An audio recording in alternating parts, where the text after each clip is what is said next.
ഞാൻ അവൾക്കൊപ്പമോ അവനൊപ്പമോ അല്ല, സത്യത്തിനൊപ്പമാണ്.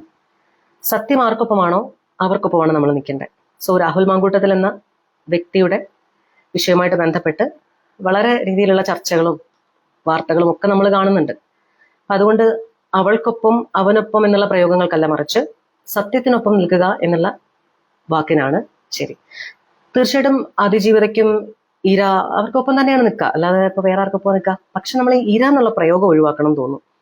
ഒരു സ്ത്രീയെ നമ്മൾ ഇര എന്ന് പറയാൻ പാടുണ്ടോ? ഇരയും വേട്ടക്കാരനും നമ്മൾ മാധ്യമങ്ങളിലൂടെ സൃഷ്ടിക്കപ്പെടുന്ന വാക്കുകളാണ് ഇതൊക്കെ. അതല്ലാതെ നമ്മുടെ ലീഗൽ ലാംഗ്വേജ് ഇതാണോ? എനിക്കറിയില്ല, എനിക്കങ്ങനെ തോന്നുന്നില്ല. അപ്പൊ അതുകൊണ്ട് ഇരയും ഇര, വേട്ടക്കാരൻ തുടങ്ങിയിട്ടുള്ള പദങ്ങൾ നമ്മൾ ഒഴിവാക്കുക. ഇര എന്നുള്ള പദം ഒഴിവാക്കുക.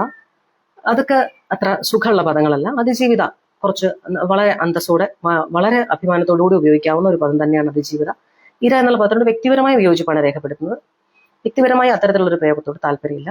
തീർച്ചയായിട്ടും അങ്ങനെ ഒരു പെൺകുട്ടിക്ക് അല്ലെങ്കിൽ ഒരു സ്ത്രീക്ക് ഉണ്ടാകുന്ന അഭിമാനക്ഷതം ഉണ്ടായിട്ടുണ്ടെങ്കിൽ തീർച്ചയായിട്ടും അവിടെ രണ്ടാമതൊരു ചോദ്യത്തിനോ ഒന്നും പ്രസക്തിയില്ല ആർക്കൊപ്പമാണ് എന്നുള്ളതിന്.